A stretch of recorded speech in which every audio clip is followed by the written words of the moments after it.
to the Wicked Webs We Weave podcast. I'm your host, Ryan Mckern. Join us weekly for tales of cursed media, haunted web series, ARGs, creepypastas, unfiction, and all things horror. Sit back, dim the lights, and welcome to the Wicked Webs We Weave. Bonjour, menez-vous, mon ami. Welcome back, my friends. Tonight's tales bring us back to the French Quarter of New Orleans for folklore investigation into the vampires that roam. Our first tale, more specifically, brings us to the Ursuline Convent once more.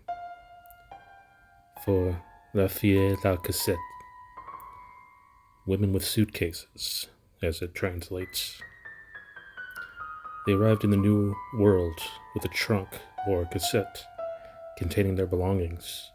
The word cassette morphed into Casket over time, and that translated to Casket. History recorded these women as Casket girls.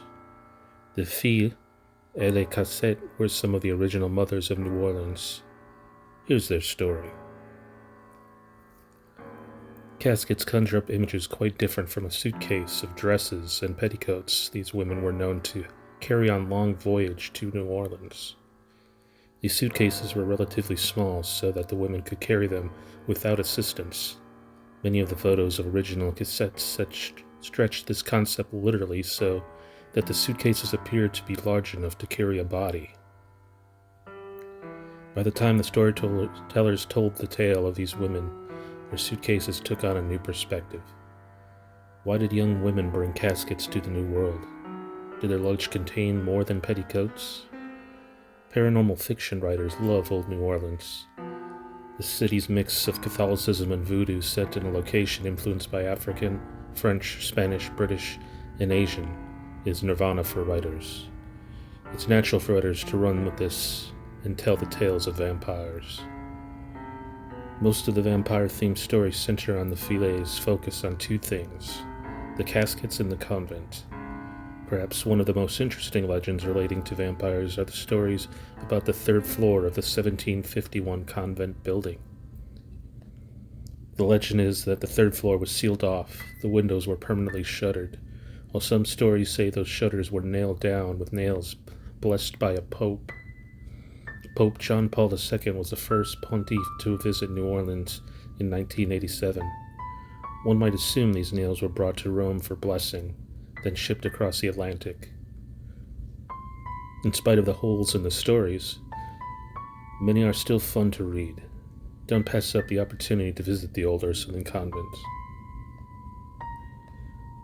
The founders of New Orleans were explorers, trappers, and traders who established encampments along the lower part of the Mississippi River. The French established three main outposts along the Gulf Coast: Mobile, Biloxi, and later New Orleans.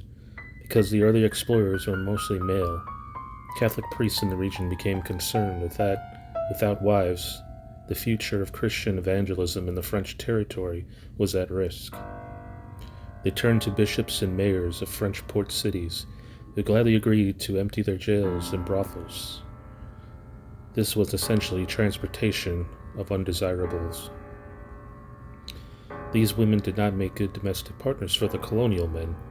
The priests saw it as an alternative plan. They asked King Louis IV for assistance. The king asked the Bishop of Quebec, with appealing to convents and orphanages in France. They sought out young women who they thought could contract to come to the colonies. The bishop's expectation was the virtuous women from the convents to be good candidates for marriage.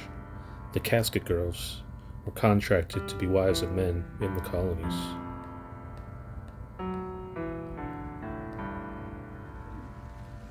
The young women heard of and programs bring women to the colonies throughout runs of their convent, school, and orphanage.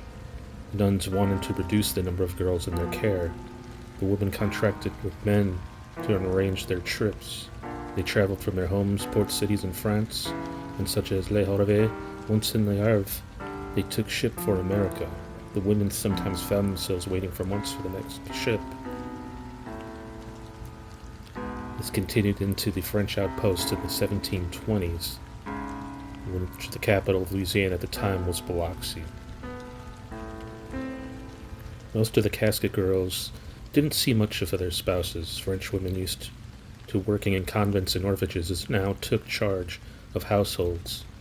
The men of the colony in the 1720s to 1730s were fur trappers and traders. The trappers spent long periods away from home collecting the merchandise they sold to export traders, manufactured goods, from European to the farms, plantations, and outposts for sale.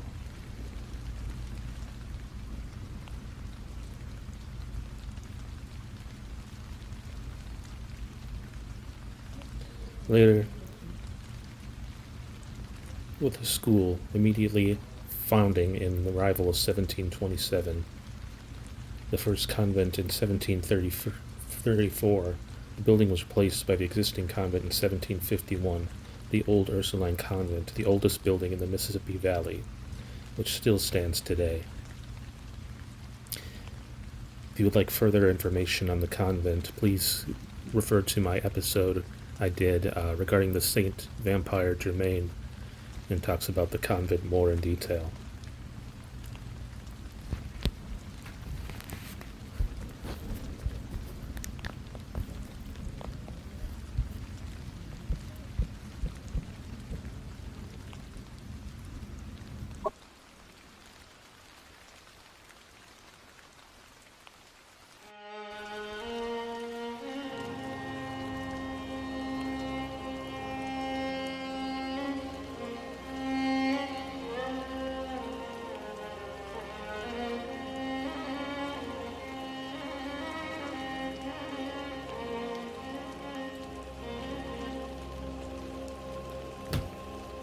We now move down the street of the French Quarter to Royal Street, possibly my favorite of all streets in the French Quarter.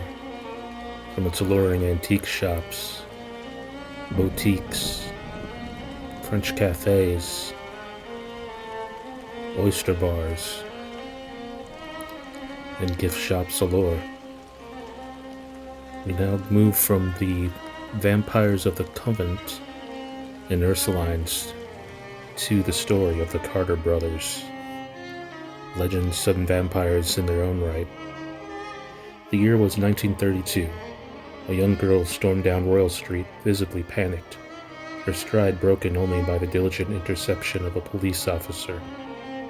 Her story sounded a bit far-fetched, tied up by two brothers, along with several other victims, and held captive so that the brothers could drink their blood. The girl claimed that she was only able to escape due to her captor's carelessness in securing her ropes. Somewhat skeptical, the police agreed to follow her back to the home on the corner of Royal Street and St. Anne. Once the police and the girl arrived at the home, which was owned by the Carter brothers, they were horrified to find, as the girl had described, 4 other victims, half dead, tied to the chairs in one of the rooms. All the victims had their wrists wrapped with bandages, moist and stained with blood. 2 more bodies wrapped in blankets were tucked away in yet another room. The unmistakable suffocation odor of death permeated the apartment. It seemed the brothers left early each morning just before daybreak and returned every evening just after dark. Immediately upon their return, they would take the bandages off each of the captive wrists, and using a knife, reopen their wounds until blood flowed freely from the victims' cuts. They cut the blood in cups, from which they drank until their hunger was sated and sated. The brothers would then redress the wounds with fresh bandages. They spoke very little and gave no concern to their victims' well-being. Rather, the kidnapped were no more than a food source to head for certain death. Unaware that the girl had escaped, John and Wayne Carter went about their routine as usual. Only this time, the police waited for the brothers to return. They were quickly apprehended, and upon their capture, confessed almost immediately to the crimes, begging to be murdered. The brothers explained to authorities that they were, in fact, vampires, and would, if released, have no option but to continue to feed through means of killing, as their need for drinking blood was beyond their control. It's said that the brothers were tried as serial killers, convicted, and eventually executed.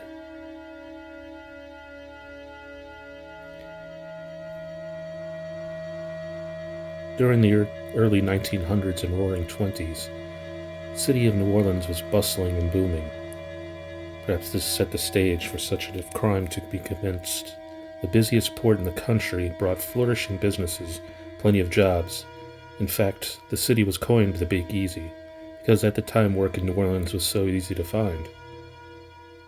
How things have changed. A surplus of disposable income triggered a new sense of freedom with the celebration of nightclubs, new energetic music called jazz, loose women, the Storyville district, liquor and excitement that was immeasurable to anything the city had ever seen. It was a time of anything goes, and fancy-free that also created carelessness among residents and visitors to the city. No one was thinking of danger. If vampires truly had been in New Orleans at the time, it would surely have been easy to feast. Thank you for joining me again, my friends, to the wicked webs we weave. Please subscribe and follow the show as new episodes will be released each week. I would like to thank yesterdaysamerica.com as well as gonola.com for the information and research in doing this episode. And I hope you all have a great night, and until we meet again, au revoir.